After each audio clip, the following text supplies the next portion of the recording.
Good evening. And if you're just tuning in, thanks for hanging in there. We're starting a little bit late. You are listening to the Angel Rock Live with Lorilei Potvin. If you're listening, come on over and watch us. We are under UFO Paranormal Radio on YouTube. We have UFO Gods and Extraterrestrials, and I think it's International Radio is our third channel. We're also on Twitch and on my Facebook profile, which is under Lorilei Potvin. We're under UFO Paranormal Radio on Facebook. We're also on Twitter, I believe I set it up to run tonight, and my YouTube channel. So we're streaming in quite a few places. So, but if you go to our main YouTube channel, UFO Paranormal Radio, I will see your comments here. If you're on Facebook and you're commenting, sometimes they don't show up, so I don't want you to think I'm ignoring you. And if you're returning, thank you for joining us. Like you always do, we've got a great crew that usually joins us live here. Also, if you're just turning in for the first time, a little bit about myself. I'm Lorilei Potvin. I'm a Canadian psychic medium. I'm a crystal Reiki energy healer, Akashic Records practitioner, a spiritual teacher and mentor, and I am also a registered nurse. In my show, The Angel Rock, I say I always cover all aspects of the supernatural and anything in between. But the guests that I have on through either their work or the extracurricular activities that they do are making a positive change for humanity. And I've been telling you she's coming. I've been telling you for 2 weeks. Let me read a little bit of a bio for her. Her name is Mariel Forde Clarke. She hails from lovely Ireland and is an author, has had a near-death experience, or an NDE as we may refer to it tonight. She's a spiritual teacher and holistic counselor and many other things. She is the author of an amazing book called Where After? Where Do Our Loved Ones Go After They Die? So, welcome, Marielle. I'm so glad to have you here this evening. Hey, I'm all excited, Lorilei. I Blessings and greetings from Ireland. I love, you know what, though, it doesn't matter wherever you speak to people in a different country, they'll always comment on the accent. I'm sure you hear, I love your accent. It's so charming. Oh, Real flat and maybe too fast. I better slow it down a mm-mm. notch or two for tonight. I could understand you because I was very lucky. Del Vidal, as we call him on here, of the Delicious Recipe, my partner in crime, his show is on Thursday nights. He had Marielle on first and didn't know how to produce a show at that time. So I popped on and got to meet her beforehand. And oh, you were such a sweet woman. I was so excited. Della had to work tonight. Well, He was going to come on when we originally were oh, scheduled, bless. and due to unexpected things happen in life, but he was going to pop on, and he does that with guests I find that he likes. He just Oh, comes on. well, send them a great big squeeze from me, an I Irish will. squeeze.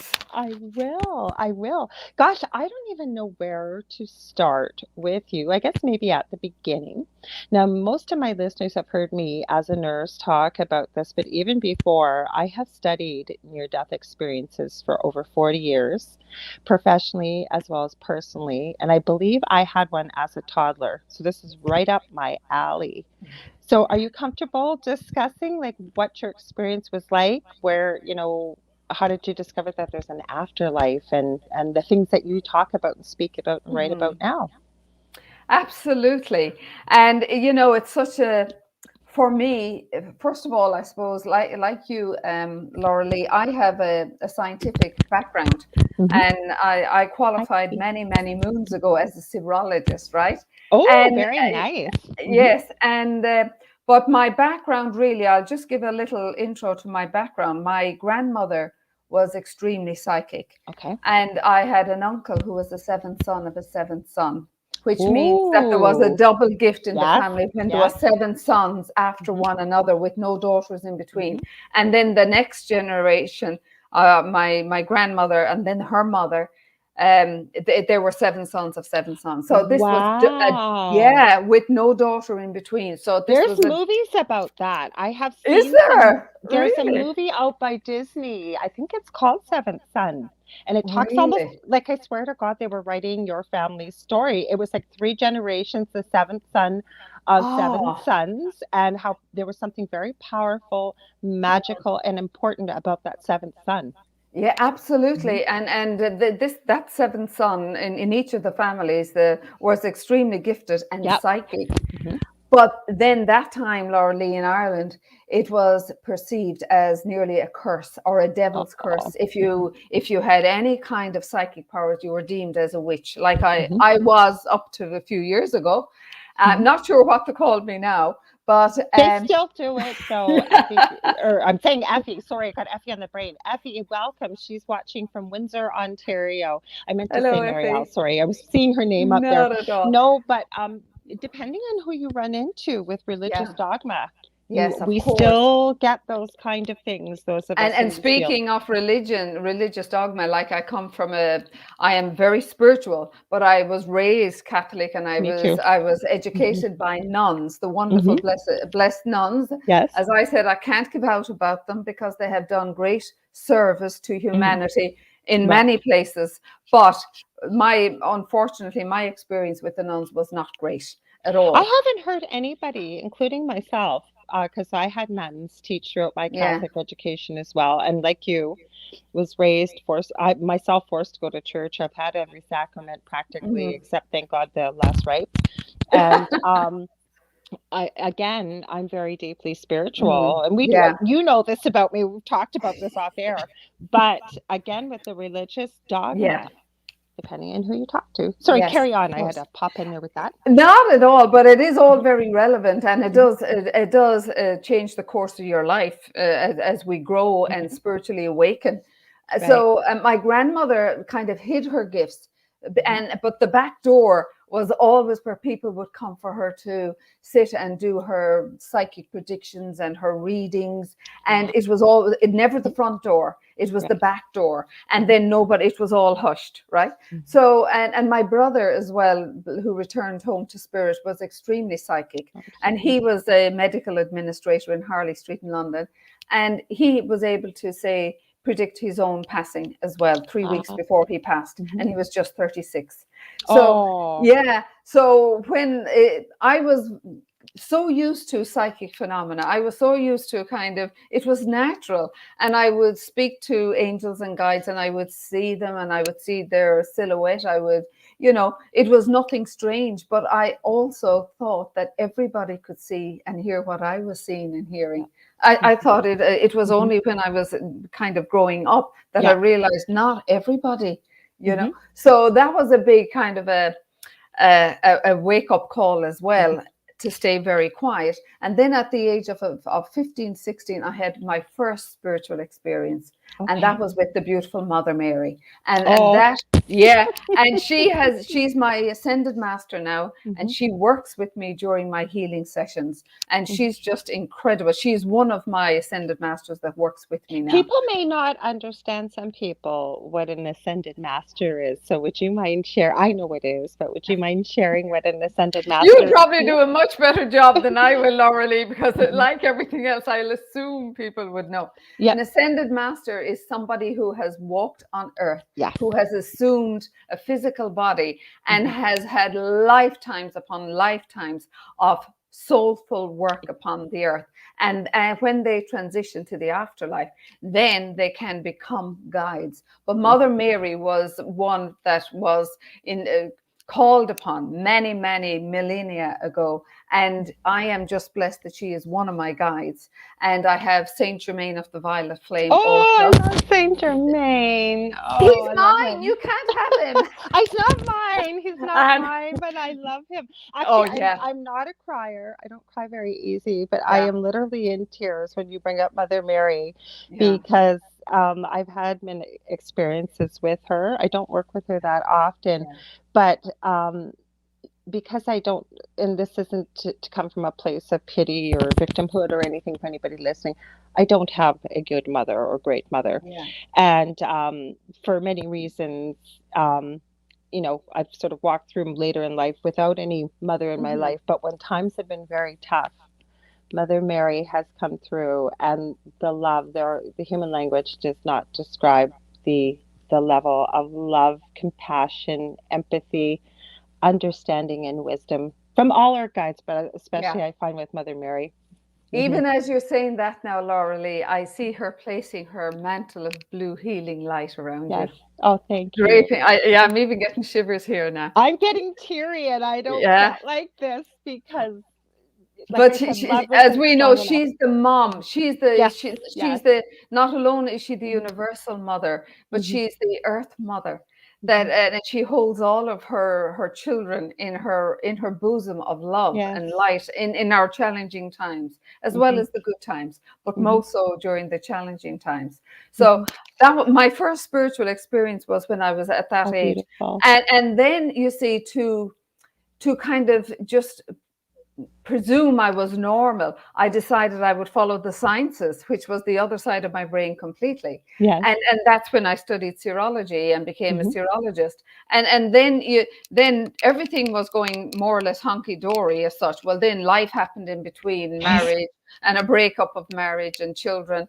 And and then in 1992 I was diagnosed with cervical cancer, a Oh, very advanced form of cervical cancer. And at that stage, I suppose, Lorilei, I was, it didn't bother me. I had no fear of the cancer, even though they mhm. said it was very advanced and all that, because I was very unhappy in my life and Right. in my marriage. So being told I had cancer was just, just another day at the office as such. It Another didn't brick in the wall. it didn't bother me. And then I said, well, it's one way of kind of, releasing the pressure that I'm under at this moment in time. Because like that, Lauralee, in Ireland, we had no divorce at that stage. And Oh, we had no divorce, and we were just after initiating separation laws. So, and they were very stringent and very, very strict. So the old cliche in Ireland, you made your bed, so you lie in it. lay in it. Yes, Yeah. yes. I just So said that that, today. yeah, really. So Mhm, that was the old dogma that I mhm. was still living under. And then, and the secrecy of not able to tell anybody that I was so unhappy and that my life was, and my marriage was, bless my marriage and bless my ex-husband who has now made his transition. He was my greatest teacher. I learned so much from him and through him. And, as my soul has evolved, I have realized without all the chaos that was presented during that marriage, I would not be even talking to you today. I So agree. there is many blessings while there was many curses as well. Mhm. But, and then in 1992, as I said, I was on the operating table, and I just during the surgery I was floating out of my body and looking down at this one that I said, geez, that one looks like me. Mhm, And I didn't know what all the chaos was about. They were mhm, frantically working on me, and mhm. they were trying to resuscitate me, and I was in this beautiful, beautiful peace, the most peace I had felt for years. And No then pain, right? No no pain. pain, No worries. no nothing. And I Mhm. was then just catapulted into this. I explain it, it was not a tunnel. And while there are huge commonalities with the near death experiencers, Mhm. not everyone is exactly the same. I agree. I The agree. commonalities are huge, but then there is slightly differences. Mhm, Mine was, I was like in a whirlpool, and mhm. the whirlpool was going like that, like an energy vortex. Right? And I was being pulled right into the center of it. And as I was being pulled into the center of it, I just felt this incredible, incredible love, this incredible peace, this, and the music. Then I started to hear this Ooh. profound music. It was, I have never ever heard music like it since. I have tried with all the mantras, with all the Buddhist mantras, and the Tibetan and the singing bowls and the Hinduism and all the music that goes there, Diva, Primal, none of them. The music that I heard was, I suppose, heavenly. Yes. And yes, and it was just so beautiful. And then I found myself just being pulled further into this beautiful light. But all around this light, as as I was entering it, it was like a kaleidoscope of color. It was just incredible, Mhm, profound colors, mhm, and I was being pulled further. But as I was being pulled further into it, I was surrendering mhm. peacefully to wherever I was going. It was just, I was being held sacred and safe. No pain, no fear, which I experienced dreadfully in physical form. No fear, no anxiety, just undiluted love. And then, as I was surrendering myself and going further into this whirlpool of love and light, this hand comes out from this mist, this golden mist, this big, big hand. And it was like a stop sign to say, go no further. Wow. And then I remember just kind of in a second, just feeling a pull, a huge pull. And I was back in my body and I could hear them saying, she's back. We've got her back. And it was about 3 days later, 2 or 3 days later, when the surgeon, I'm sure he was there before that, but when I was physically, because there was extensive surgery, I had about 9 or 10 surgeries that day. Wow. And but he said, you're very lucky, you're one lucky lady, he says, to Hmm. be alive. And I said, why the hell didn't you just leave me where I was? I said, I was quite Yeah. happy. So he knew about the death experience. And that's another thing, Laura Lee. I asked Dr. Peter Fenwick, because I was on a panel with him some time ago. And I asked Dr. Peter, and he's an amazing guy into near-death experiences. You may have heard of him, an Hmm. incredible guy. And he's spent his life now on research, and Hmm. especially with children and near death. And I said to him, why, Peter, do they call it the near death experience? I said, we were dead. I was dead. They Hmm. said I was dead. Everything was gone. And he says, that's a very good It question. He is. says, yes, because you have been dead. And then he was saying, because of modern technology, that resuscitation is so kind of normal now. Hmm. Years and years ago, they didn't have it. If they didn't have it with their hands, there was no machine to do the work. Now there is machines, and Yes. there's a new type of drug to be administered and all of that. So he was saying, maybe that's it. Maybe that's why they call it the near death, you know. I think So, it's always been called that because I yeah, always say in my nursing career, and I hurt my back very severely, so I haven't been able to go back, but I still stay on top, and we don't lose our medical knowledge, as you know, no. being in the field yourself. I've been so deeply blessed to be there hundreds and hundreds of times at the beginning of life, working in the NICU and labor and Yeah. delivery and maternal newborn. And then I went into the community, and there was a lot of technical stuff I did, program developed, the whole bit, right? But the biggest thing I did that was one of my greatest teachers, there were two things. I almost didn't take the job because I was put into. Are you hearing any double talk at all? I am. I just want to make sure you're not. No, it's Okay, good. perfect. Perfect, No my worries. angel. So, Perfect.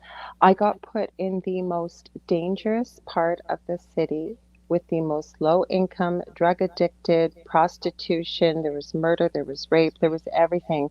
And I only went in my office every 2 weeks. So nobody, I mean, somebody could have strung me up on the wall, some of the places I had to go into by Yeah. myself for 2 weeks before well, my husband at the time would have known I was gone. But the whole point is I almost didn't take it. And it was one of life's biggest teaching moments for me, that and palliative care. And I've actually looked into, I would love to train, I really don't care for the name, a death doula, Mm, helping people, you would know this, but helping yes. people transition, especially Yeah. when they've been given a palliative, a terminal diagnosis. So And it's yeah. And go it's ahead. funny as you speak about that, the death doula. Um, Mhm. I I am known also, Laura Lee, as a spirit midwife. And yeah, a Really? spirit midwife. And I I'm love called to it. the bedside. And that name was given to me by spirit, I love because it. I'm a spirit midwife. Now I know it compares to the death doula, Mhm. but I only heard about death doula years afterwards. I like the name spirit Spirit midwife midwife. because you are there to support the person, Mm, to help.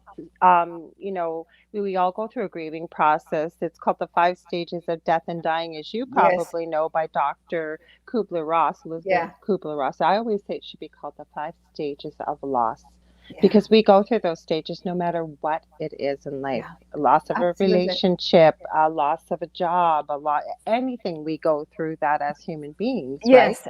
Yeah, Mhm. absolutely. And like with loss of financial support, Yes. loss Yes. of a baby, a miscarriage, Mhm. all of these things are losses which Mhm. are not really acknowledged Mhm. and embraced, which they should be, because we go through the same grieving for them Mhm. as we do when we lose a loved one, only that it's deeper. This I is very deep.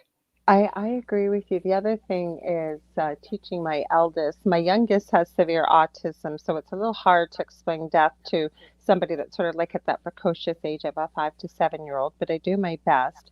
But with my eldest, I think he had somebody who had lost their mother just recently, and he's run across death. He's Yeah. 26, and I say to him, it's a beautiful thing when somebody passes in the way that you have all the support and the love and the friends and everything you need, the Mhm. family.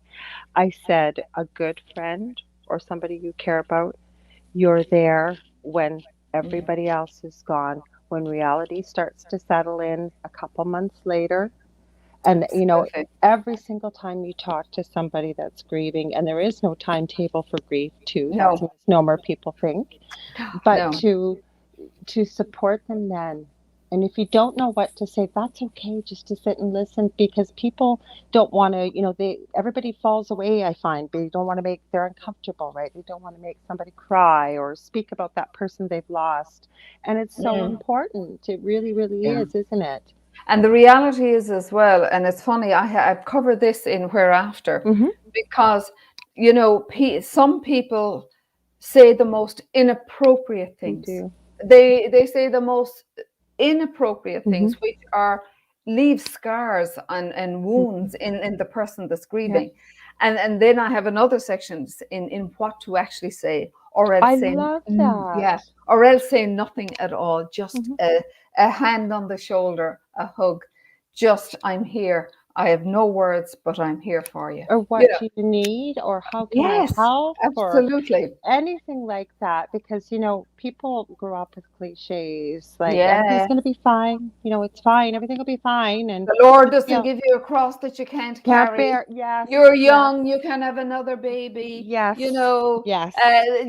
The pain will go. You will get over this. It I was mean, just a it's dog, it was just a pet, yes. whatever it is, they don't, until, I always say, somebody's experienced something in Yeah, their own bubble of life.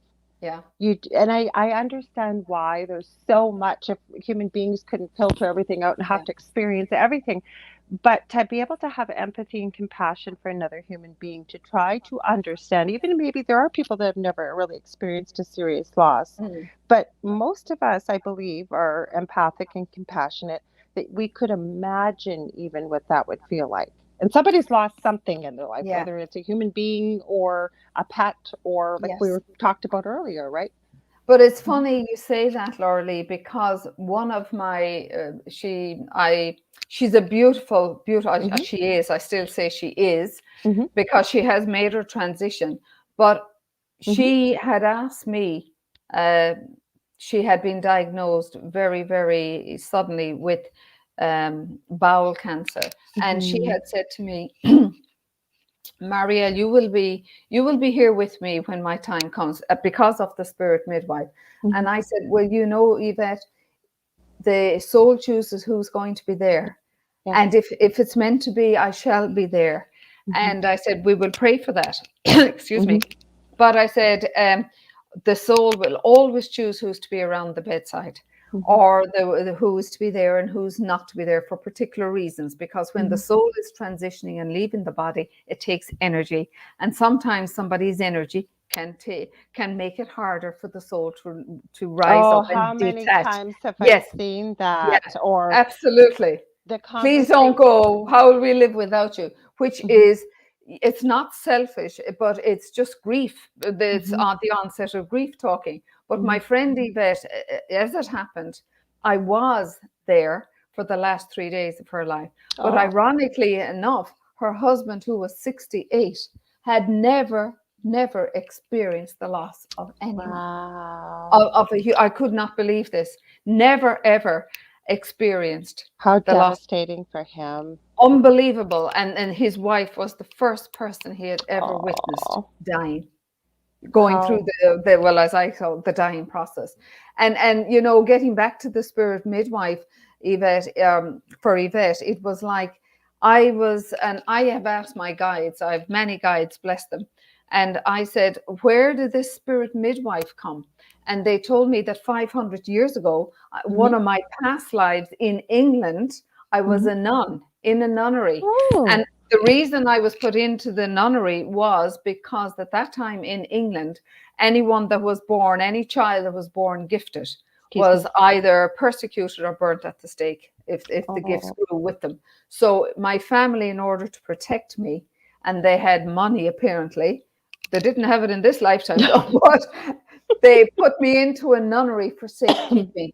okay. So there, that is where. So I used to hand them. I was shown, and I was told I used to hand them through the veil into the world, into the afterlife Oh, world, how beautiful. and that's how spirit midwife has came back in this lifetime.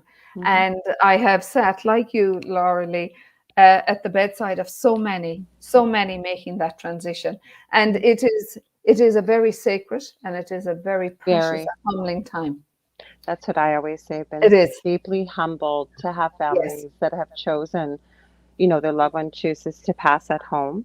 Yes. And, I would go out in the middle of the night. I'd go at I never got paid, but, Yeah. I'd be Like working me. full Yeah. time, right? Yeah. But even as a nurse capacity, Hmm. you work with these families for months, and it's scary if, you don't know what to expect when someone's Yeah. going to pass physically. But I am writing a book about this. I'm writing 3 books, but one of them I'm writing about, and I'd love to hear your thoughts on this, is, I call it the gift, and not everybody gets this gift, but I find especially people that have been terminal for a while, Mhm. they're in the end stages, they are. You see the physical signs, Yes. and they're comatose. And this is where I've also found where culture really comes into play, because a lot of culture food is love. And they think, why they're not eating, they're not put an IV and put something, and they would end up drowning in their own Yeah. fluids. That's the most compassionate thing to do, is the body shuts down. But Yes. all of a sudden, they wake up. Might be for 2 minutes, might be for 5 minutes, might be for 8 hours. And Mhm. it's like they were before they got ill. They're able to have those conversations, whatever it may be. It's really difficult when it's a longer period for a couple hours, because then people start believing maybe it's a miracle. It's a miracle healing. It's what have you. Yeah. But again, I think that that's part of the role as a spirit midwife, right? Is to help people understand that this is a gift. And I'd love to hear your thoughts on that, if you've experienced Yeah. this yourself. Oh, Or I like that, Lorley. I have been blessed to see Mhm, so much phenomena at the mhm. bedside of the Oh, I person. know. Mhm, Incredible. Well, mhm, it's funny enough, one of my very first introductions into the hospice, it was a new hospice in our city here. mhm, And this lady, she was only 42, beautiful, beautiful soul.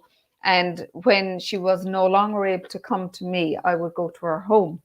mhm, And she had apparently said to her sister, if anything should happen to me suddenly, because her condition was very critical through cancer, mhm. if anything happens to me, make sure you contact Marielle, because I want her.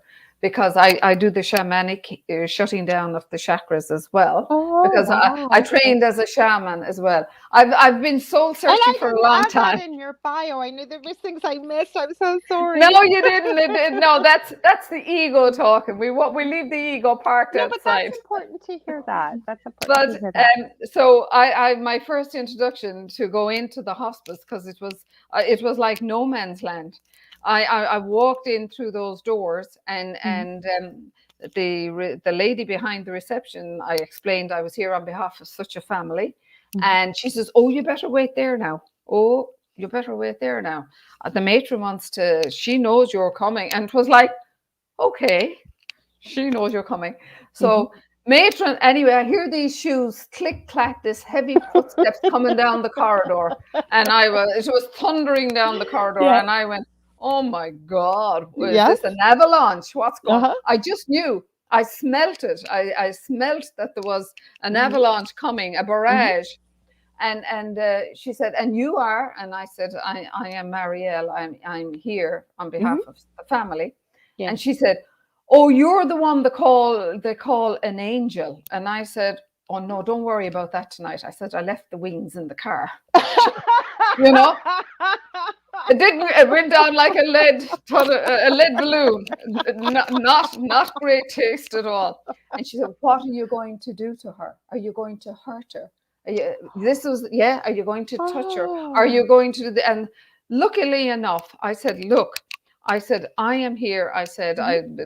her sister is here," and I said, "I will invite you into that sacred space, into that room Mhm. with me." Because it But is sacred. it is sacred, and I was Mhm. going to make it even more sacred. Well, Mhm. not me, but my Yeah. guides.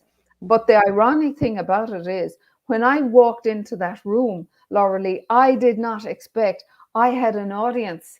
I had her mom, her dad, her Oh, son, her wow. sister, her ex-husband, her brother, her grandmother, and the I always I speak from the spirit, and I introduced myself as well, and that I knew beautiful Miriam, and then the brother says, "Oh, for God's sake, I'm not into this. I won't say what he said online, but you know." And he said, "Yeah, you shouldn't even be here." So I had to start holding a sacred space and creating a sacred space, knowing I was not wanted by some members of the family. And that is very hard. So, what I did in that instance, I asked my angel to connect with his angels so that there would be a place of understanding and compassion and love between us Mhm. until I did what I was guided to do by Miriam's soul. So that was fine. And like that, she had been unconscious for 2.5 days. Yeah. And Mhm. while I was uncoiling or recoiling, should I say, the chakras, and because Mhm. when you recoil the chakra system, it helps the spirit body to rise up without any attachments to the physical Oh, body. Yeah. beautiful. And it's so beautiful. And I always have to get permission from the soul, Of because course. Mhm. cannot do it. It's not my soul. I have to seek permission, and it's 99 times granted. There are some times it's not, because the soul is not ready. I hear you. Mhm. Yeah. So it was so beautiful. But Miriam, all of a sudden, for a lady that was in a coma for 2.5 days, she just rose up Yeah. in the bed, Mhm. reached out her hands to, like as if to the wall, and smiled and kept reaching and reaching, Wow. opening her arms to be received, and the Mhm. smile on her face. And she very gently lay back and was still kind of conscious. And that's when I said to each of the family, I said, "Now is the time to go and whisper in her ear," because I said her hearing is sharpened at this stage. So Mhm. to say whatever you need to say. So I gently took a space over in the corner. And then after a while, when I had um, involved all the family in joining hands, and we created a beautiful circle of light around her Mhm. bed. Oh, what a Yeah, beautiful ceremony. beautiful, a beautiful circle of light, fabulous. And the ironic thing about it is, Lorilei, I had 100,000 angels, and the last visit I had to her home, I said, You're going to love this CD." I said, "I'll bring it the next time." Little did I realize the next time was when I was playing it, when she was about Oh, to make her transition. So I left that plane as I walked out of the room. So I blessed all of them as I blessed Miriam from the crown, and left. And as I was going down the corridor, next thing I heard, "Marielle, wait up, wait up," this man's voice. And I went, "Oh oh, God, I'm in trouble again." The yeah. same guy. Mhm. And the tears was rolling down his face, and he put Oh. his arms on my shoulders, and he said, "I'm sorry." And I said, Oh. "Not at all, not." And I said, "What are you sorry for?" He said, "The way there was a word he used, and I can't remember, but the way I kind of gave out to you, the way I resented you." And he said, "Something happened in there." He said, "Something," he said, "that Mhm. I have never seen before." Mhm. But he said, "I know something did, So he was so excited, and even amidst his tears, he it did something for him. So his sister's final parting activated some story in him that he pursued later. You know, Oh, so wow. yeah, and like I have another story, Lorilei, about my friend and her beautiful 12-year-old daughter, beautiful Lucy, and Lucy was she had been 9 and she was diagnosed with a very rare form of leukemia, Oh. and she had bone marrow transplant, which was very, very successful. And then at 12, all of a sudden, she wasn't feeling well one day, and with that, back into hospital, and she was given about 6 weeks. Now, my friend, of course, she was devastated. It was her only child, and she was at this stage separated, divorced. And while I was holding vigil with the mom, with my friend, Lucy wakes up after being in and out of consciousness. And she reached out and she grabbed her mom's hand and she said, "Oh, mommy," she said, "you don't have to be sad for me anymore." Mhm. She said, "What?" She thought she was being delusional, you They know? always do. Yeah. Yeah. Hmm. And she said, "Oh, mommy," she said, "I'm after being playing with Peter. Hmm. And Peter has said that you are not to be sad anymore and that he's going to take special care of me." Hmm. And she said, "Oh, mommy, I can't wait to go home and play with him," Yeah. right? That was the last words Lucy ever spoke to her mum. But what the mum had never told Lucy was Lucy had a brother named Peter, and he had died 3 years before she was born. So, wasn't that a beautiful story for the mum to realize that the afterlife is there? Peter is there, and he's waiting to bring his sister home. Oh my goodness. Everybody that's watching is loving this. Michelle Pratt is watching from Australia. And Effie said, I am loving this beautiful conversation. Thank you for sharing. And you know what? You are so, and Michelle just said, oh, wow. And it's true. I'm going to share a quick story because my book that I'm writing about Yes. mostly nurses, but first responders are people in the medical field. And who knows, maybe what I'll write it for those of us that are doing, I'm not working actively in that field now, but that's my wish to start doing that. But some of the stuff you're sharing reminds me that things that we've seen. Yeah. And there was a story. I happened to be out at Dell's camp, and one of his friends, I'd never met his second wife, and she's a nurse. And I was talking to her, about the book and a whole bunch of stuff. And her mom is a nurse, and her mother used to work on pediatrics. And we have a large First Nations Indigenous population here. And there was a little one. He was about 4, I guess, at the time. This is many years ago. And his family couldn't be there with him. And all the nurses, we always fall in love with the little ones like that. In the NICU, somebody be put up for adoption, or in the nursery, we'd all be carrying that little one and loving them like our own, in a baby Yeah. carrier until they went to their Mm. family. Yeah. Anyways, this little one, all the nurses just loved him, and he passed away very sadly, and they weren't expecting it. And then the floor was very, very, very busy, and of course they covered him and treated him with respect, of course, but they needed time to prepare the body to send it to the morgue. Well, they got busy, and as nurses are, and everybody in the hospital running their feet off. Well, the call bell kept going off in that room, and there was nobody in there except the little one. And this little boy, I think it was a little boy, he had passed. All of a sudden, this girl relayed to me that her mother remembered, oh my goodness, his family had told us their belief with their culture was that once they pass, you need to open the window to allow the spirit to return to, they call it the Great Spirit. The Great Spirit. And so when she went back to the room, and I think the call bell had gone off like 6 times, she opened the window and the call bell stopped ringing. So, Oh yeah, and it's amazing. It's amazing in other indigenous countries, mhm. cultures as well. That if you know how the grandfather, the grandmother, who are the wise shaman, they would have the family around, and what would happen there is the guy that I studied shamanism with, he was Dr. Alberto Valido, Mhm. and he was from an indigenous I tribe. think I've heard his name before. Mhm. Shaman, Healer, and Mhm. Sage is Mhm. his was his first book. An amazing guy, Mhm. and I was very blessed to study under him. But he was explaining in even he remembered it even as a child in these teepee tents, and Right. when somebody was about to make their transition, Mhm. that the elder would kiss the youngest in the group, and Ah. that kiss would be passed around from mouth to mouth to mouth to mouth. And eventually, the older son, if there was Mhm. an older son, would kiss the grandmother or the Mhm. grandfather or the mother or father who was about to make their transition. Okay.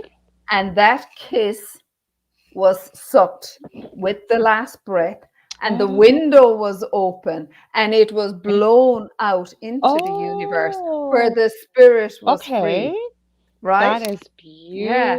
So there beautiful. is there is lovely cultures. There's lovely tributes and ways of honoring the transitioning soul, and I think that is so beautiful to have those traditions. I do too, and I want to share this because I want to hear. I know that you're going to share something beautiful with the person that left this comment. Because all I'm going to say is everything happens the way it's meant to happen. But Michelle Pratt says I was with my dad when he passed, and I wished I knew more about this when it happened. Right? Right. So, what are your thoughts? My thoughts were everything happens as it was meant to happen. So, just because maybe you didn't have someone like Marielle there, right? Oh yeah. It passed. Your father passed in the way that his soul would have been meant to pass, right, Marielle? Mm-hmm. Absolutely.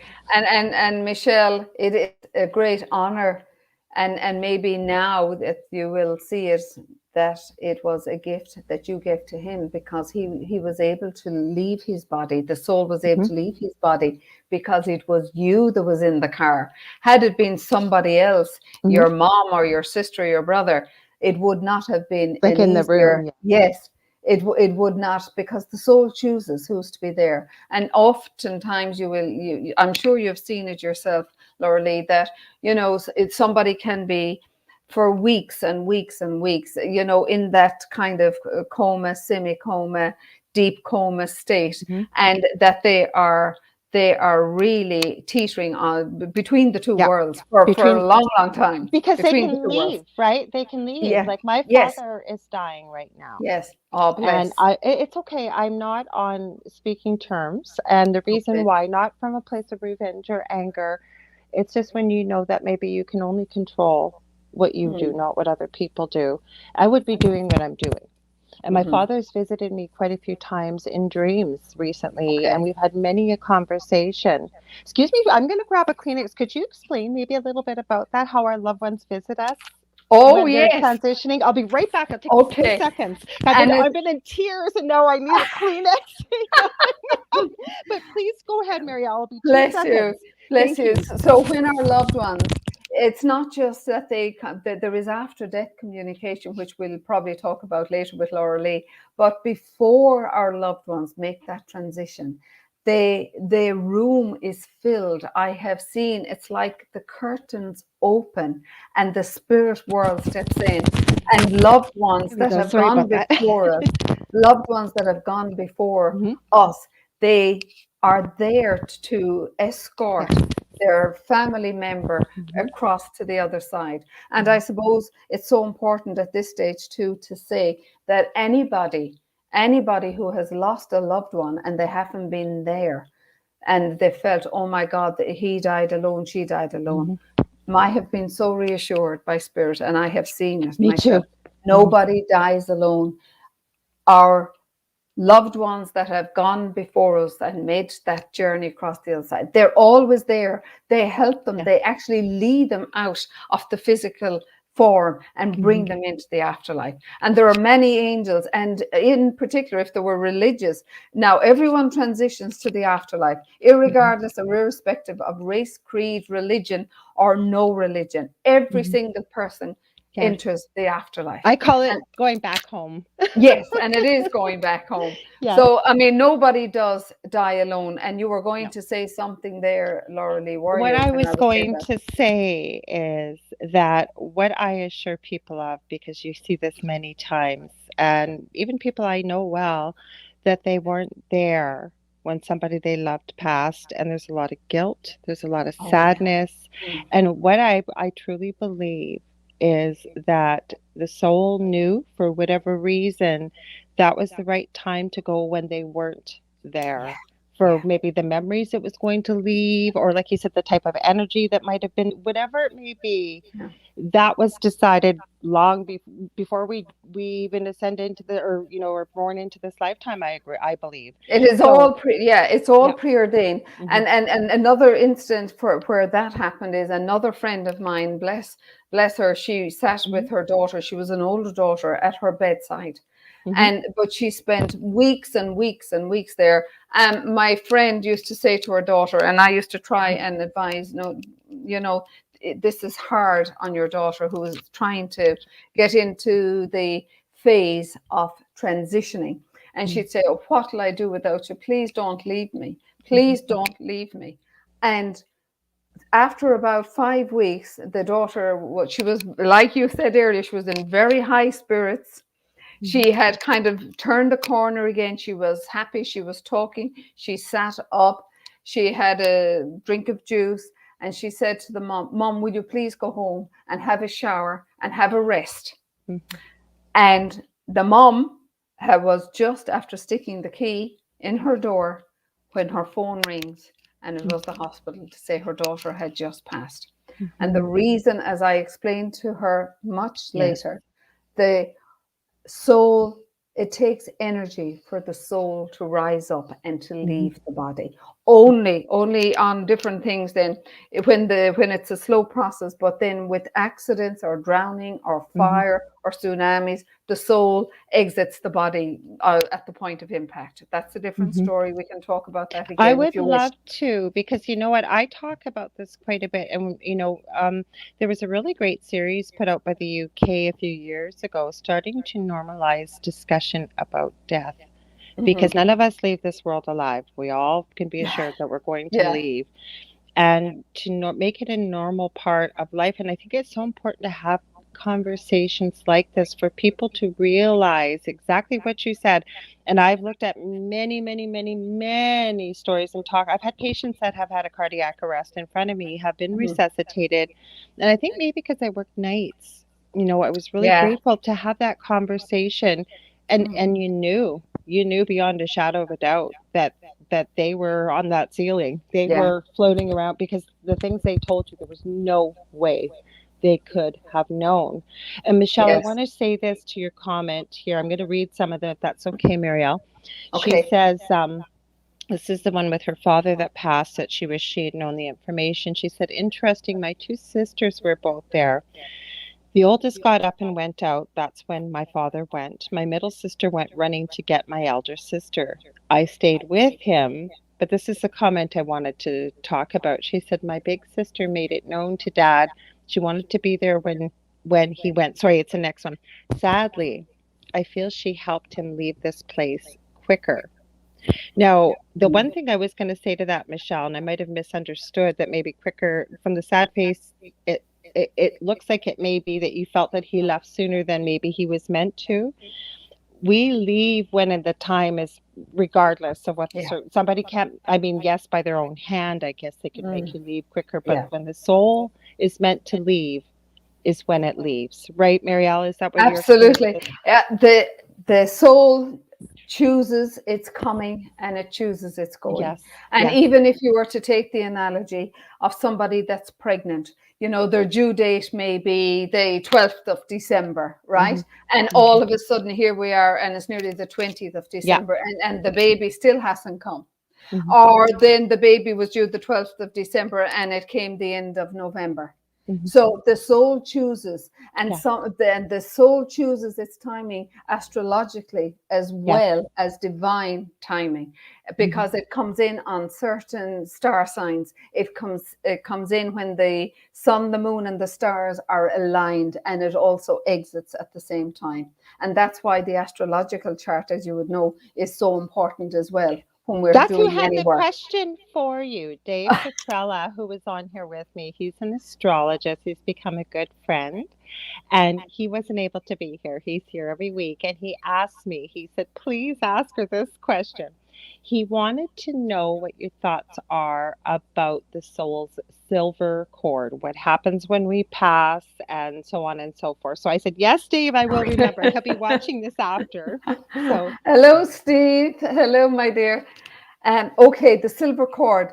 mhm, So, silver cord is something that is not spoken about a lot, but mhm, everyone will know about the umbilical cord. The umbilical cord is what mhm. keeps the baby fed and nourished. Yep, It's the lifeline yep. while baby is in mother's womb. Mhm, And then when birth happens, that umbilical cord is cut and mother and baby become individual, mhm, separate from each other. But we still have a silver cord, and that silver cord connects us to our spiritual home on the other side. That cord is like it's like a tube. mhm. It's like, for the want of a better word, it's like a lifeline. Yes, And when we have outer body experiences, and we all have outer body yes. experiences, right? Mhm, And some people can, everybody dreams, every single one of us dreams, and we astral travel, or other might call it exactly. astral projection, Yeah. but not everybody has recall of it. Mhm, But when you have, say, a visitation, I'll go back to the silver cord. When you have a visitation from your loved one, mhm, which is where you remember seeing them, and that you're talking to them and you're having a full blown conversation, mhm. and you wake up in the morning and you say, "Oh my God, it was like as if I was talking to my mother. It's like as if I was talking to my You were? husband."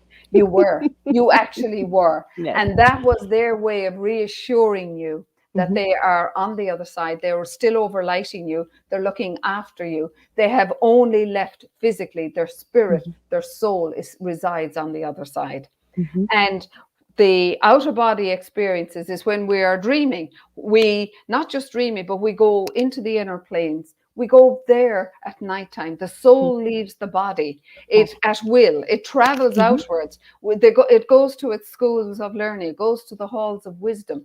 It would get very bored sitting inside in our bodies but we're if sleeping. we were when we're sleeping. Mm, It has other things to do. So it travels outward. It goes mhm, into the inner planes for whatever it needs to. It might even need recharging. It might need resustenance. It might need rebooting. So it travels. And then in the morning, when it's time, say, for the body to wake up, mhm. sometimes you might feel your body jerking, Yes. and you're You not just even, snap back yeah, in. you jerk. And that's when the soul has just gone into the body before you woke up. And Mhm, that's called catalepsy, and it's a known phenomenon as well. But mhm, that silver cord is the one. And like when I had my death experience and I could see myself, I was above I was spiritually looking down at my physical body, mhm, but there was that cord, but I did not give it too much attention. But I was there. It was like there was two of me. There mhm. was the Yeah. physical, and there was the transparent part of me that was above the ceiling and then Mhm, out through it.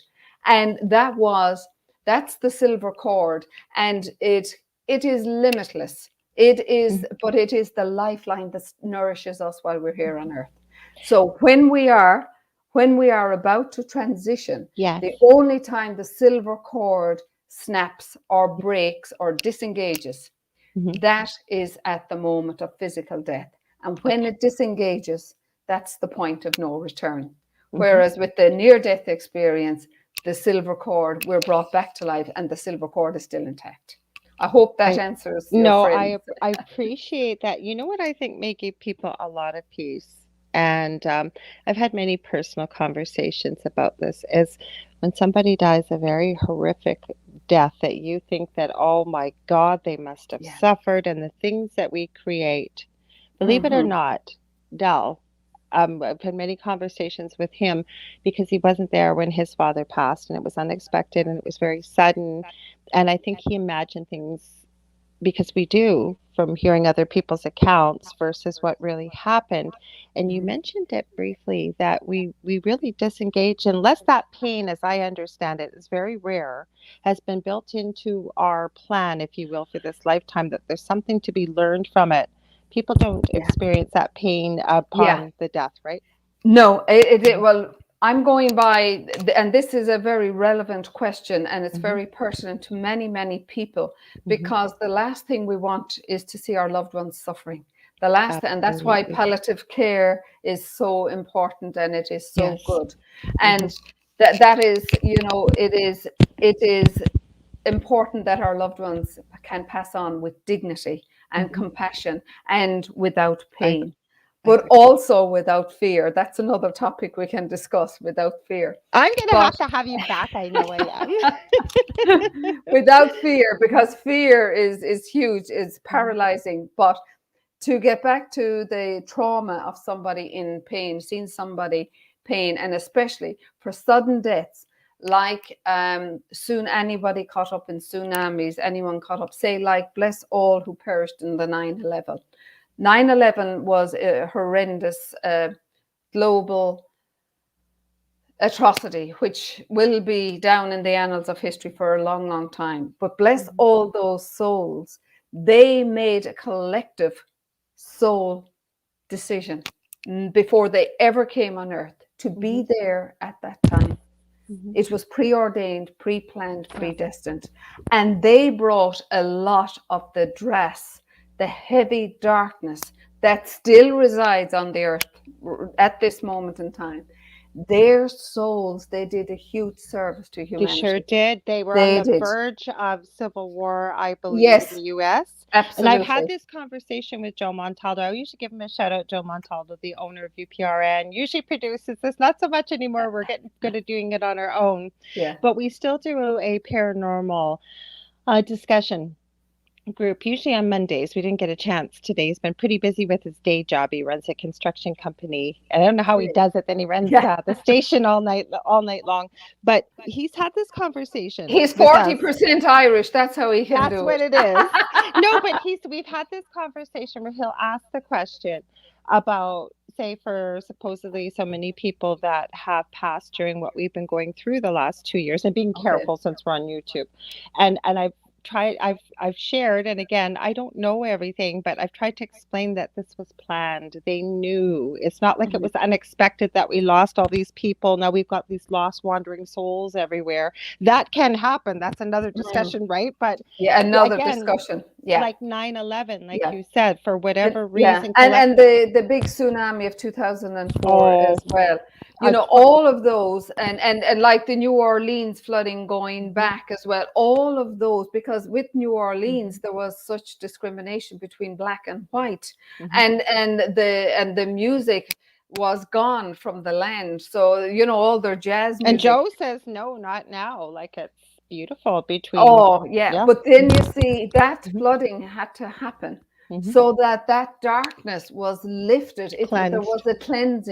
a Mhm. cleansing on that place. Mhm. And that's so important. And I know it's very cold comfort to anybody that would have lost anybody through tragic circumstances like tsunamis, like fires, like 9/11, like So the body may experience drownings. physical pain, but the soul, like it's a little hard to explain, right? But the soul, at the moment it passes, like you don't experience maybe what the physical body had No, experienced, right? absolutely. And this Mhm. is what I have been told time and time again by my Mhm. guides, because this is a question Mhm. that I've been asked all the time. Mhm. Did my loved one feel the pain? Did my loved one who was burnt in a fire, or Mhm. the burning, and did they feel it? And I Mhm. am reassured time and time again Mhm. that when it's a tragedy like that, a car accident, a Mhm. drowning, a fire, a tsunami, whatever, the soul leaves the body at that point of impact. Mhm. So the body does not feel the pain. Mhm. The soul, which is the engine, the consciousness, the driving force of the physical body, Mhm. is gone. So it doesn't feel the pain. There is a moment where the soul just exits. And the Mhm. moment it exits, at that point of impact, the pain I am reassured, is not felt in the physical body. I have also seen, and I've talked with other mediums and people that work in this field like we do, that depend, and again, it just depends. Every individual here that is, we've got a question too, that is here has a different experience. We're here to learn and to grow. But I've seen it myself where it's almost like the soul has left, but the human shell of the body is still there, maybe for a couple more days. Have you seen that yourself at all? I not so. I always know when the soul has gone, and You did know. it's an empty vessel. It's an Hmm. empty shell, Yeah. Hmm. and it's now sometimes the Doesn't soul happen very often, but it doesn't, but sometimes the soul can hmm. loom around Hmm. its physical shell, which Hmm. housed its soul, Hmm. for a period of time. It Hmm. can, especially if the family are very grief stricken, Hmm. it can loom around, and Hmm. it can help kind of in the grieving process Hmm. for the family I've or the seen that. loved Yeah. ones. Yeah. So the soul is and like going back to Socrates and Plato and Aristotle, Hmm. the soul, to all of them, and each in their own centuries, they agreed on one thing, even though they were centuries apart, that the soul was the most magnificent and divine part of the human psychic. So they agreed on all that. And then later on, Descartes, Swedenborg talked and wrote Hmm. much, much. The soul is who we are. Not the body, not the Not the body. body, Nope, not not the even close. body. Nope. No, Mm-mm. not the body. The body is just the vehicle that Hmm. houses our soul.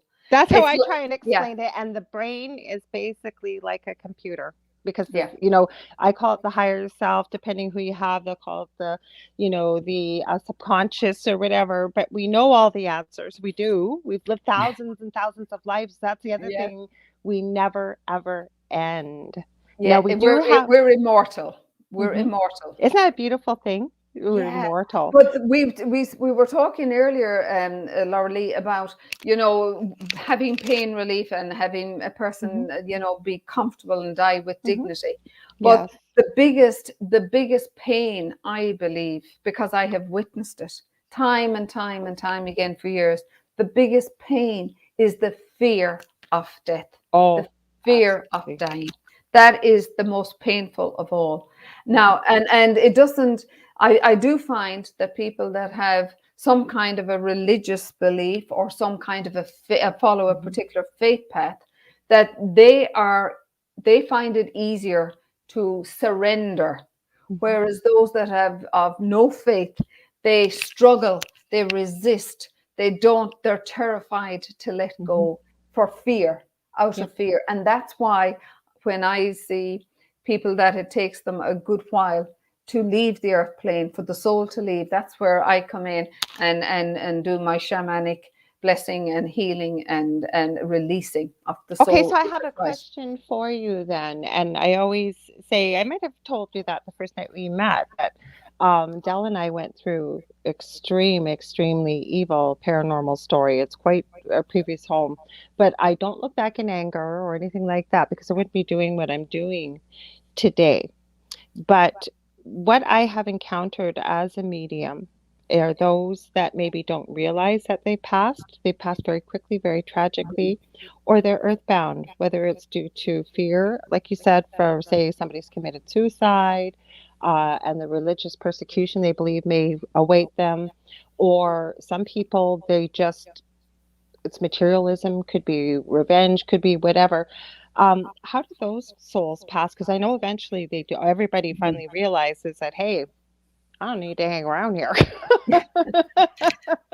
That could take forever to answer that Hmm. in many different ways, but it Maybe we'll is have to do a show on it. it is so earthbound souls, because would you believe me when I say this, I used to call myself, well, for the want of a better word, a ghostbuster, and I used to be We have called so upon much in common because called upon I deal with the paranormal stuff Yeah. too, from a light worker perspective or whatever Yeah. you want to call it. Yeah. Mm. And yes, some souls do get Mhm. trapped between the two worlds, Mhm. and those are those are the ones, as you said, rightly said. They don't believe that they are actually dead because Mhm. they're still operating. They feel in a physical form, Mhm. but they're in a state of kind of confusion. Mhm. That is why they don't see the light. They don't go to the light, and Right. sometimes if there is a lot of the souls that I would have helped to go towards the light, a lot of them would have been, say, where there was a huge anger. There was Oh, anger, yeah. anger, and the energy of anger resides still with the etheric field. Mhm. And that's why it is so important to that somebody is like yourself or myself called Mhm. to release the soul and to show them and turn them to the light.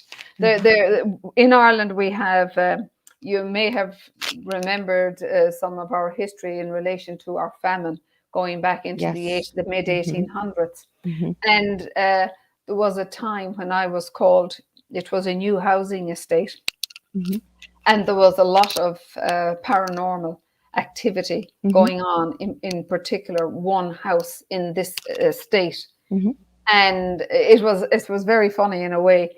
The lady rang me and she says, well, my mother said you'll either phone Marielle or you'll phone the priest, so I decided I'd phone you. So I said, yeah, the priest, right? And so that's this happens all the time. But Mhm. so anyway, she decided to call me.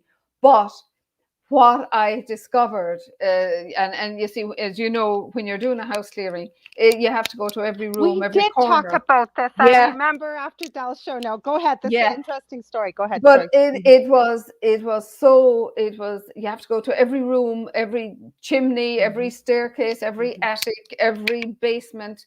It's a tough job Mhm. when I'm doing it. Now I know there is an easier way to do it, by using the shamanic wheel and all of that, but I personally prefer to go in and be physically there and anchor the light, the grids of light, the Yeah. protective barriers around myself and around everybody in the house. So I am always drawn, and it was very strange. I was drawn up the stairs, and then there was this landing, and the piercing cold on that landing would you'd be put into a block of ice within seconds. It was that Wow. cold. It was palpable. But it eventually I discovered there was a little girl, and she was about 12 years of age, and her brother about 7. Two of them had fallen on the famine path on their way to the workhouse to get food, and they were lost souls because the mom had died, the father had died, everybody had died belonged to them. So I was guided to call back their mother, call Oh. back their mother, Mhm. and the mother's energy came through. Mhm. And they didn't want to see the light because they were so long wandering in this kind of trapped energy field Mhm. of being lost. And then eventually I asked the mother to place her 2 arms around her children, Oh. bring them into her heart. And then I asked, of course, Mother Mary to place her mantle around all Mhm. of them and Mhm. take them to the light. And there was an attic window, Oh. and I opened that, and the energy surge that it actually nearly threw me Yeah. when it Mhm. was incredible. So there are, but it's not every. It's I wouldn't like to frighten anybody. These people are confused. Yes, there is Mhm. very dark energy as well out there. That's what we ran into. Yeah, We never found out why. yeah, I had a dream very quickly that happened about 16 years ago. And to make a long story short, there was a man in the tree in my front yard, and he identified himself as something starting with a D and IC mhm, at the end of it. We'll call it. I don't, yeah. and I'm not afraid of it for anybody. I just choose not to share my Give energy with energy something with like it. that, Yeah, yeah, yeah. and proceeded to try to offer me I had started a little crafting business at the time, and everywhere I went around the city, people wanted to carry my merchandise, but they didn't want any compensation. And I remember saying to my ex-husband at the time, this is crazy. Like, who sells somebody's merchandise that doesn't want a piece of it? Like, this is what a beautiful thing. Yeah. And we had just watched the movie The Secret. I remember my ex-husband saying, well, maybe it's The Secret. Well, don't I have that dream that night? So it started out with, well, you see that little business of yours. I can give you wealth. I can give you fame. I can give you anything among your wildest dreams. All you have to do is agree to follow me. And I can't say on the radio what I told this man to do, but obviously was not agreeing to follow him in no uncertain terms. And then proceeded to identify himself, give me the name, give me the spelling, and asked me again. And I told him even more emphatically where to go. And it wasn't that I was following him. And then he got very sarcastic with me, was wagging his finger, going, oh, no, no, no, no, no, and proceeded to tell me the animal form it would be taking. And every time I saw the animal form, I would know who it was. And I called on Archangel Michael in the dream. And this does not describe the colors. I know you will get it, but this brilliant royal blue and silver and white, just this brilliant flash. And I woke up. I've got goosebumps telling you. And I was in a sweat. I was shaking and I was crying. And I'm not a crier very easily. We did go through literal hell in that house. But I don't look back on it in anger or anything, because I wouldn't be doing what I'm doing. But long story short, and again, being raised Catholic, and I'm called the Angel Rock. We've talked many times on this show about it because of connection to angels and crystals and love rock music.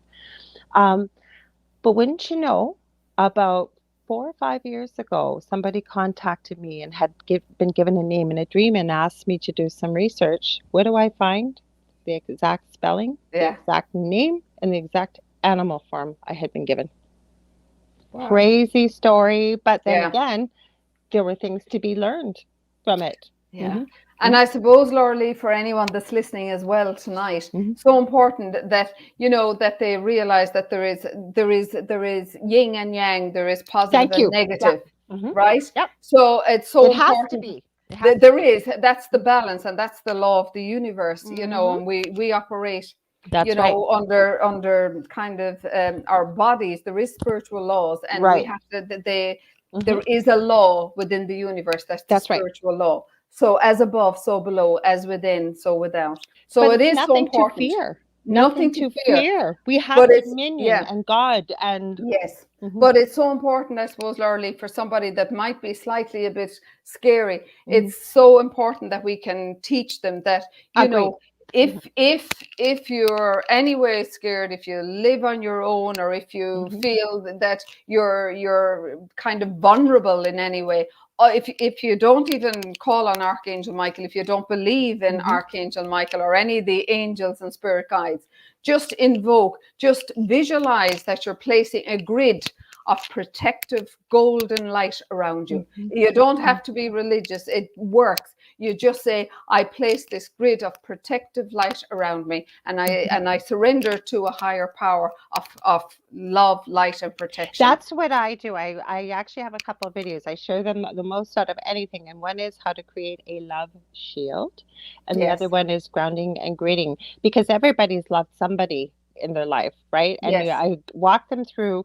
I'm one of those people, I don't like to stick to steps, because I find after I've watched something and go, what was step number 6 again? So I kind of guide them on how to create their own. Like my eldest, when he was younger, and we lived in the home, I was able to teach him, even my son with special needs. Now, my son with special needs never forgets. Someone with autism, he calls it the bubble. Mommy, I put the bubble up. He always remembers. My eldest finally shared with me when he was probably about 16 that for him, he imagines angel wings for him. But we focus on love, right? And I walk people through that. We do have a question. Michelle wants to know, so what's going on now in this time right now with what's going on? Well, we were talking about the collective agreement of the group of souls, what they did with their sacrifice, well, not sacrifice, but agreement to all depart this earth at the same time. I think that's what she's asking. What's going on? Have you been given any information? Probably is what she's saying. There is a big difference what's going on now, what was going on with a collective consciousness and Mm-hmm. a group contract. Mm-hmm. What's going on now is a man-made globalistic Mm-hmm. warfare, I Mm-hmm. feel, I and agree. Yep. I'd rather not go into it, I but think she meant with the souls too, like with the the sort of the souls, souls. Yeah, that sort of. with the souls that are exiting now, Yes, yes, you're right. yes, yes. Mhm. But like I said, I suppose earlier, no soul leaves the I earth agree. without its timing. Hmm. So even if it's part of this globalistic plan, the souls that are agreeing to leave are they're Agreed. they are in agreement with it. Hmm. I agree. And I Yeah, didn't want to get into a lot of that yeah, I either didn't tonight, but either. I'm glad that she asked. I know Michelle. She's so Mm. beautiful. She's from Australia. Um, so Effie wants to know or mentioned, I have gone out of body during a trauma. She said her angels pulled her out to comfort her. Have you heard of that one before too? During a great trauma? Yeah, Hmm. and I can identify with that because when I was the after my death experience, Hmm. when about 3 months later, I just couldn't handle my life anymore Hmm. because it was even worse and more traumatic. Oh. So I decided I needed to leave this earth plane. And at about 2 o'clock in the morning, I was going out, leaving my home to end my life. I knew exactly where I was going. And Hmm. I knew I was going to drive into the city and Hmm. I was going to drive under the bridge. And then there was this huge water. The sea of the Atlantic was right in Hmm. front, but it had no protective barriers at that Hmm. time. It Yeah. has now. And I was going to put my foot on the accelerator, close my eyes, and Yeah. my pain would be over. Hmm. But I never gave thought to my three beautiful children, Hmm. babies that were down in their Hmm. bedrooms. I just wanted to get rid of the You want the pain. pain, The just like pain. anybody that's in Yeah. that situation. So that's Hmm. why I can identify, that's why I do so much work with suicide and the prevention of suicide and Hmm. the aftermath of suicide. Hmm. And the reality is for me, then my that same hand, as I was going out the door, that Hmm. same hand that I saw in the afterlife presented itself onto the door, but my father lit up the whole doorway. My Wow. father, and he had just transitioned the year before. And he put out his hand again and he says, Molly a cudgeen, keep your powder dry. That's an Irish saying. In other words, don't get your ning nings in a twist. Yeah. Just Yeah. keep your powder dry. Hmm. So I knew it was about 2 o'clock in the morning. Hmm. And all of a sudden then here I am and I'm in my sitting room and I'm shaking, and my teeth are chattering and I'm numb with cold. And there's 3 hours. I see the clock. It's nearly 5:10. And there's 3 hours that I have no recollection of. Oh. And my guides had taken my soul to restore it and to, Oh. my guides have told me to replace it with healing and with love. It was so traumatized that they needed to repair and restore my soul before I could thaw out to reality, Hmm. to what I was about to do. And after that, it was the next day I went and sought the advice of a lawyer, and the rest is history. And the You know, rest is so history. that was the trauma. So Hmm. I was being saved the trauma by being taken out of my body, and that's what happens too with out of body experiences. You can Hmm. be taken out for Hmm. restoration, for healing. Hmm. So And what she said is correct. She was probably being restored. She was hmm. probably being refueled, recharged, Hmm. relined, rebalanced. Oh, All of them. I love it.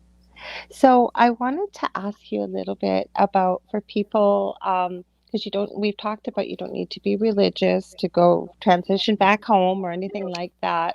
But what about, I always say this, I love to hear your thoughts. I always say to people, we all have angels, we all have guides. I said, whether you believe in them or not, they believe in you. Yes. So you have some very special ones. Are you comfortable with talking about them or Oh, how people can connect with their own even? I Hmm. suppose I've been connecting with angels since I knew how to say my guardian angel prayer, Yeah, right? yeah. And I mean, as I got older, then I studied all the angels and the archangels and the ascended Mm-hmm. masters, spirit guides, and I'm actually qualified as an angel and ascension teacher as well. Love it. And Mm-hmm. it's just there is angels like that. Angels are non-denominational. That's the good news tonight. Mm-hmm. Angels are Yes. non-denominational. Yep. They have no religion.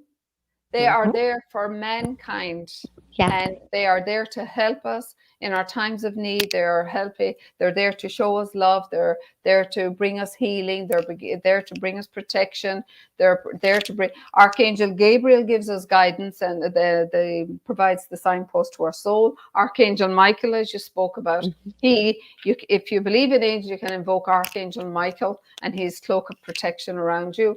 Archangel Raphael is Yeah. the spiritual surgeon, and he heals the entire human physical body. Yeah. He's wonderful. If you were to have surgery, you'd ask Archangel Raphael to guide the surgeon's hands during the surgery so My that son with everything. autism, if Yeah. he knows, I just had a really nasty cold about a week and a half ago, and I get a sniffle, and he's always worried, Mommy, you're not going to die, are you? Like Oh, I said, he's bless him. 5 years old. I know we have many a conversation. His middle name is Michael. Spirit Ah, told yeah. me I would have three boys. I have two, but Dell and I actually lost. I had a miscarriage very early on a few years ago. So, and Yes. I've had many tell me that's that third little boy around me. But this is like as a 3 or 4 year old, and what their names would be. Now, my eldest is not called what I was told he would be called because my first husband wouldn't agree to it. But Justin, my middle one, has always been called Justin, or my youngest, I should say. It's not my Yes. middle. Yes.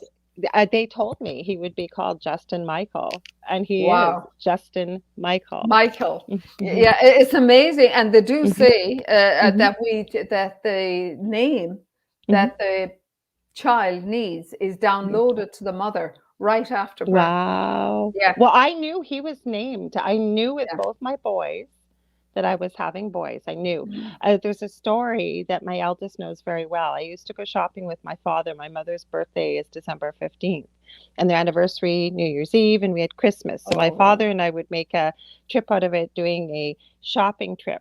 And when I was pregnant with my eldest, so this got 27 years ago, and just newly pregnant, oh, you're I, only a I baby. no, but I knew I was having a boy. I just knew. I knew in my soul. And I remember I was out with my father, and my father had seen these, I guess, at one of the kiosks in the mall. I'm getting goosebumps telling you this. I don't know why. And it was gold wire. They could twist your name into a Oh, pin. yes, So he yes. got one for me, and I remember him pinning this on my stomach. He was convinced I was having a girl, and her name would be Jillian. Well, obviously she wasn't Jillian, it was a Logan. But Yeah. I just gave that pin to my eldest son because he knows that story so well. He deserves it, yes. Sorry, I got off track here with No, letting but you it's talk about. amazing. And we were Mhm, talking about Raphael because mhm, yes. of healing. That's where I was And going. He knows yeah, every time anybody's sick, I'm gonna ask that yeah. archangel. He knows the name. He calls him Raphael. It's He'll say Raphael. it's amazing. I mean, he's an incredible Mm-hmm, ambassador for healing. mm-hmm. Absolutely incredible. Yes. And then we have Archangel Shamuel, who works Mm-hmm. with the heart, with the Yes. chakra, the heart center, and we Mm-hmm. have Archangel Zadkiel, Yes. who works with the violet flame that we spoke about Yes. earlier. And the violet Love it. flame, for anybody that doesn't know about it, it is one of the most powerful Yeah. rays on the planet for the next Mm-hmm. 2,000 years. The Yes. violet, the violet flame was returned to humanity after the harmonic convergence of 1987. Okay. And the harmonic convergence was where, as you probably are aware, where all the spiritual people on the earth, in the different parts of the world, in the Mm-hmm. different sacred spaces, sacred sites, they prayed together for humanity. And the Mm-hmm. violet flame, because of mankind's greed and power, Mm-hmm. had been taken from the earth over Mm-hmm. 2,000 years ago. So Wow. it was brought back in Mm-hmm. 1987 for Mm-hmm. mankind to use it for good this time. So if you're like that, a friend of mine was going into hospital last Tuesday night Mm-hmm. for surgery on Wednesday. So I invoke the violet flame. You can send the violet flame. It dissolves, it transforms, it transmutes all negative energy Yes. into God light. And you can use it anywhere. You can use it on the street. You can use it in the post office.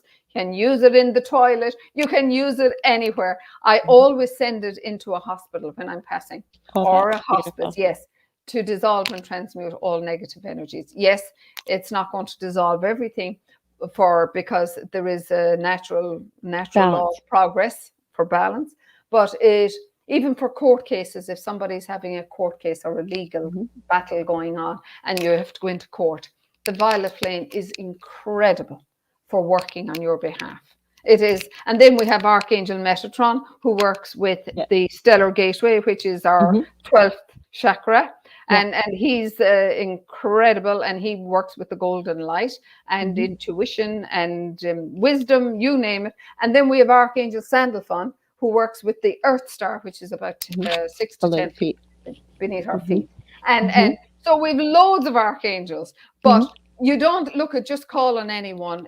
Say, I don't really know you, but look, it to be nice to get to know you. So whichever ye shows up, I'll pray to, or I'll ask for Oh, yeah, prayer to. that's what I Yeah, teach people. If yeah, you can't remember who, just yeah. It ask for doesn't in matter. love who is meant for your highest good and to be able to help best with the situation. And And they'll the come. reality is, Lord Lee, people for a long time, even my own, bless my own local priest, that what that was given out to me for many years.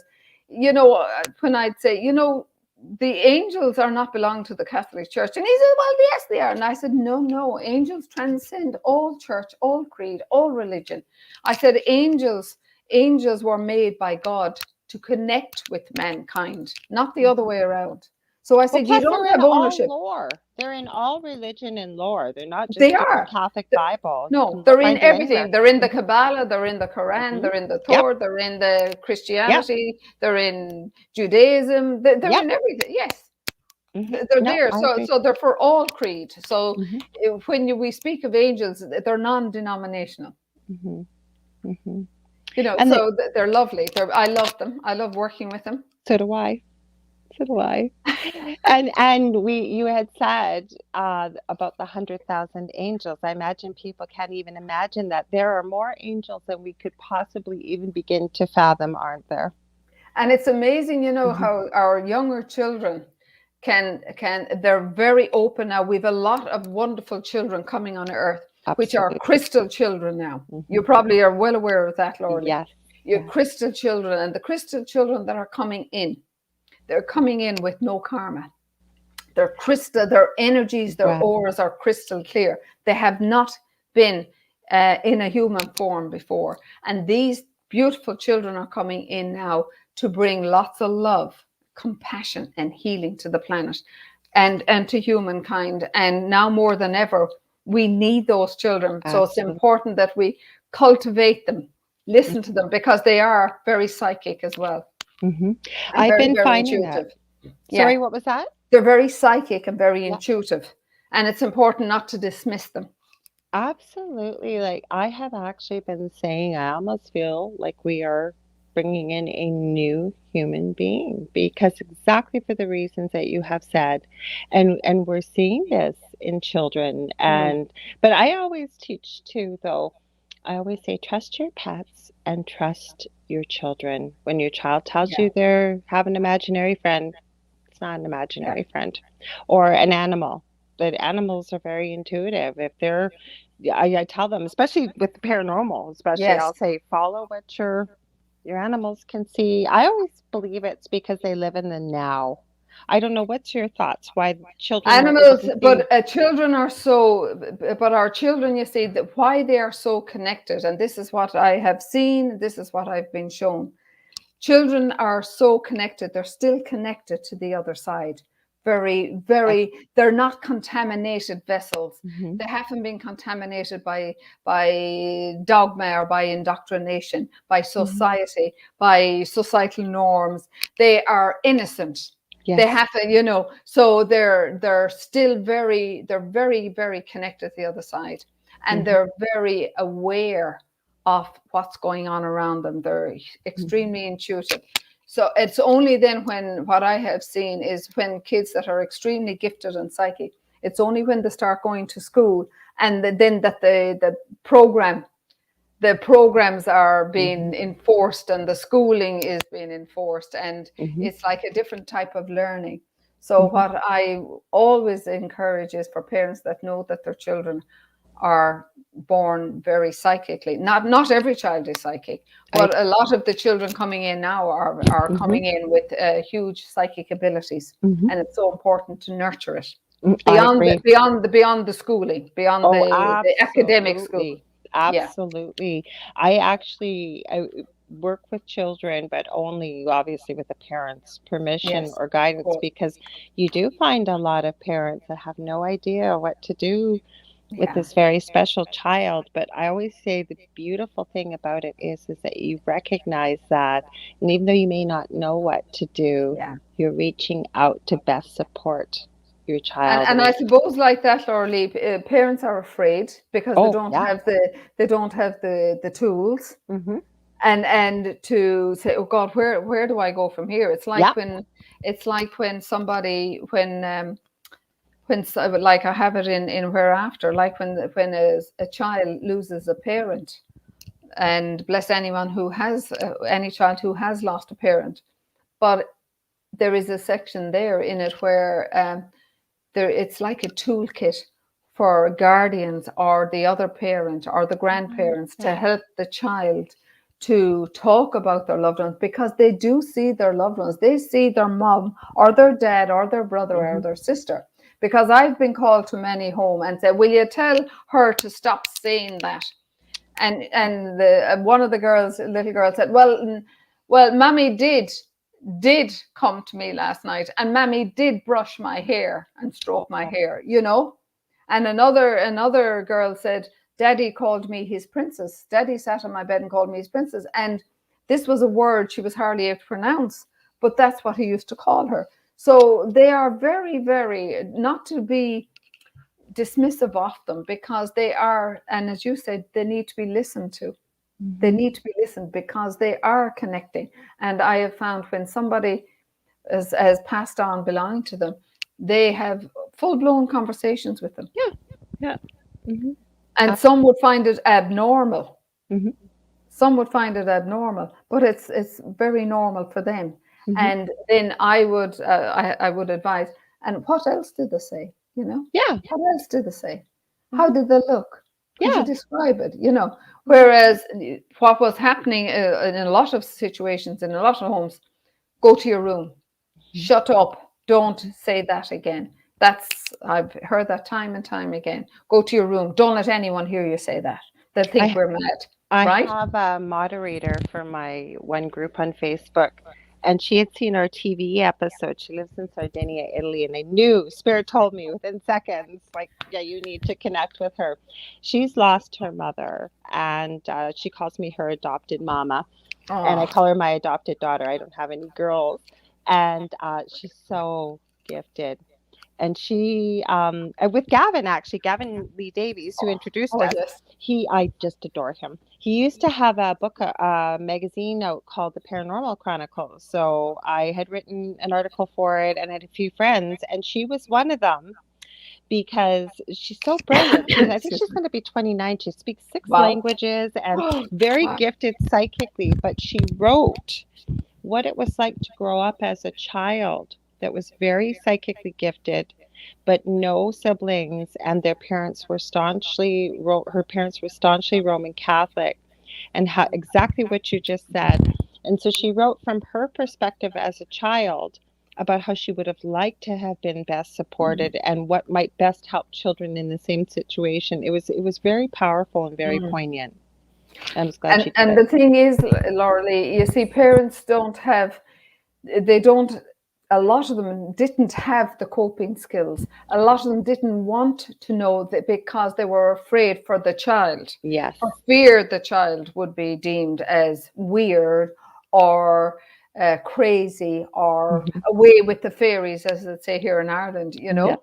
But it's great to be away with the fairies at times, because, you know, there's a lovely energy abounding with the fairy realm. I have to have you back on. My father used to connect with the fairies, you know, I love the seriously. fairies. I love them. My father and I used to say, oh my God, stop messing, because Yeah. I didn't connect. I connected with angels, but he connected with fairies and the elementals. You Well, know, all I the nature. told you when I met you after Dell's show that I would thought never in a million years would I ever have a conversation with Dell about fairies until, like, I think it was this summer. Now we've got a few minutes left. It's getting late there, I All know, so I right, won't keep you okay. much longer. But we've talked about so many powerful, incredible things. But let's talk a little bit about your book, because you've mentioned a few things. I think that this is such an incredible, amazing book that will be helpful for anybody, I think, to read. So is there certain parts that people like? It answers so many questions, right, about what happens in the afterlife, or like you said, the toolkits. Right. Or This book was totally guided, Lorilei, and like everything else that happens in my life, when I'm not listening to spirit, they do something. Something happens to make me stop and listen. Like my cancer was my biggest gift upon Mother Earth. I'm very grateful for it. I see it as a gift now. And in 2018, I had a serious ski accident as well. And I was unable to walk for about 5 months. Oh my. And yeah. And so my guides were coming in the middle of the night, as they do in the middle of the night. And they said, you need to write this book, because I was running many workshops for years and years, teaching people how to connect with their loved ones. And very, very powerful workshops. And so I was to write a book. I says, no, I have written for magazines, I've written booklets, I've written many things. But the idea of sitting down and writing a book, but anyway, it happened. But they showed it, I was to base it, because I have the scientific mind, on the scientific, the medical, and the spiritual, all the spiritual experiences that I have. Not all of them, because only some of them are in my book, but I was shown the triangle, and it was based on spirituality, science, and medicine. I love and it. the proof, and the hundreds and thousands of doctors and scientists that support the afterlife. As I said in one interview, this is how is there is no proof, and I says, hold on a minute now. There is no doctor, no theologian, no scientist, no philosopher has ever stepped forward and presented evidence to say the afterlife did not exist. But huge, hundreds and thousands have presented cases for the afterlife. Dr. Eben Alexander. That's right. And he's only one of them. But he didn't believe in anything. Nothing, because he had the scientific mind. Yes. He didn't believe. And so did Brian Wes, Dr. Brian Wes, in reincarnation. Right, yeah. And I studied with him as well. And I mean, I studied with Dr. Brian Wes, and Deepak Chopra, the late Wayne Dyer. I've been very blessed. So the good Lord has been good to me. I've worked hard, though, to get there, to these places. I believe it. Of course. But Dr. Brian Wes didn't believe in anything either, because he was a psychiatrist, head of psychiatry. And he thought, how can I tell there's a 27-year-old lady in my clinic, and she's talking about past lives. And he didn't believe in anything until one day she said to him, at that time we didn't have Mr. Google. So he used to have to go home and validate the information she would give, going back hundreds and hundreds of years through history books, right? And then one day she gave him a huge piece of information.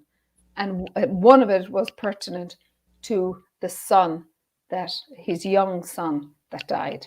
And this was at a very early stage in infancy. So nobody knew about this baby, only his wife and himself. So that is when he became from skeptic to believer. There's many doctors. You mentioned Dr. Elizabeth Kubler-Ross there much earlier. She started this afterlife phenomenon. But the afterlife has been proven. It's going back and documented thousands and thousands of years, as I said, going back to all those wonderful guys like Plato, Aristotle, Socrates. So my book it's very factual. It's easy to read. and it gives real life stories mixed between it, and it's based on the scientific evidence, which is Mhm. very real, and then the medical, all the wonderful doctors that have endorsed it, my experiences with clients, how to cope with grief, how to teach children who may have lost the loss of a loved one, how Right. to help them navigate the uncharted waters of grief. And then there is love and forgiveness at the very end, I love that. because love and forgiveness is key. They are key ingredients to a healthier life. Mhm. Even Einstein, dare I say it, Lurley, Yeah. Einstein said that, and he believed in a supreme consciousness that Mhm. overlit our entire He's human pretty race. active in the afterlife. I won't say Yes, too I much, play but cards with him. I play cards with him have you? every now and Okay, then. I don't Yeah. feel so silly telling you this, but I know he has. I connect with a couple very gifted mediums, getting channeling messages. I'm not doing the channeling. Apparently, I'm the receiver, whatever that is. Oh, right. Yes. And all three of us have a role to play, but we're getting information from spirit. And the last time we convened, it was Einstein, and my goodness, does he have a sense of humor? And so do we, though. And Yeah. apparently, the person that was receiving, it looked like a typewriter typing on screen in old MS DOS, and I forget what it was. And he was explaining something, and he put the theory of RE, and we all said E at the equals same MC squared. no, but we all said at the same time, dude, no way. None Yeah. of us do physics. You're going to have Yeah. to do Yeah. something else. And the person that was receiving said, you literally seen it, each letter disappearing very slowly as Yeah. it was And retyped. you see, that was one of his theories on evolution, that Yes, E I equals know. Yeah. MC squared. Yeah. But he said before, much later in life, he Mhm. said if we changed E equals MC squared to love multiplied by the speed of light squared, Yes. we'd end up with the most powerful energy on the planet, which Hmm. would be love. Hmm. We all need love. Love Absolutely. is a key for our healing, for our spiritual growth, to feel loved and to be loved. That is one of the most wonderful gifts, to know love And and to share it. forgiveness. And And forgiveness, like you forgiveness is said. huge, huge. Hmm. We could have another night on forgiveness. It's huge. I could do so much. I've got so much every time. Like I didn't get this much time to talk to you. That's why I was so excited about having you on here, Mariel. I have to tell you, we've had beautiful comments here. People have been saying they could listen to us all night. So I have to have you back. Somebody put yes, please. So where can they get a hold of you and connect Okay. with you? Find your book and. Okay, Mhm. thank you. My book is available on all Amazon websites globally, and with John Hunt Publishing. Mhm. And then my website is Mariel www.marielfordeclarke.com, and all my social media platforms are linked through that as I well. found your website. It's very easy to find. I found it because I had the John Hunt publishing site from Gavin, All and I went, right. no, she's got to have a website. And it's a beautiful website, guys. There's lots of testimonials and all kinds of information. I want to thank you from the bottom of my heart for being here tonight. Oh Thank my you. goodness, I love you. I just love you I so bless much. you and Hmm. bless all your listeners, and I send them such love and Oh. blessings from my heart to theirs, Hmm. each and every one of you. Oh, you're an amazing lady. I'm so grateful. And like I said, Dell doesn't say this about many people. And he was going on and on about yourself. And I was so grateful I got to meet you afterwards. And I only have one other guest. One of these nights, Dell said the same thing. We're going to have to connect you. We told you about her, Varla Ventura, who Oh, is in the US and an yes. author. But all of her information, she's like a historian and she's so fascinating, but it's all from Celtic lore and Ireland, everything. She's written Wow. books about fairies and I think probably angels. And I knew you guys would get along like a house on fire. We'll have to try and do that in the new year sometime, Be do a lovely. big show. But thank you so, so much. And I will have, if you're open to it, I will have you back again. And Blessings. we got lots to talk about. Oh, my goodness. Thank you so much. It's been an honor and a blessing. So thank you, Laura Lee, and No, my love to thank Deb. you, because it's got to be very, very late there. Is it 4 a.m.? It's just a little Mm-hmm. after it. So Okay. who cares about time? I know you're a night person like I am. I want to Yeah. thank everybody here that was in the chat and for all your comments. And for those, if I missed you on Facebook, I apologize, but I don't always see the Facebook comments here, but I check them after.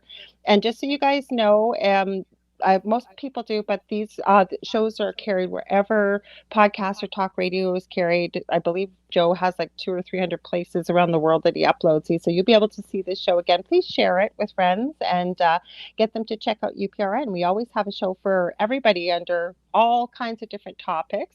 I will be back next Monday. Same time, same space with a very good friend, close friend of mine, Leanne Clarke, actually.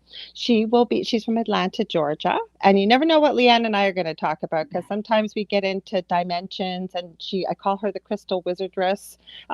She's amazing. She's got beautiful energy, just like most of my light worker friends I have on here, including yourself. If you ever want to get a hold of me, you can reach out to me at facebook.com/Angel Rock. I have 2 groups on Facebook, Paranormal University for all things paranormal. And it's a place to learn, basically. That's why it's called university. And then the Angel Rocker Tribe for many of the things we talked about tonight, the power of the mind, power of positive thinking, and so on. I send you guys and ladies so much love and light. And good morning, good afternoon, wherever you may be. And we will see you next Monday. And again, Mariel, thank you so, so much. Mwah. Thank you. Namaste, my angel. Namaste.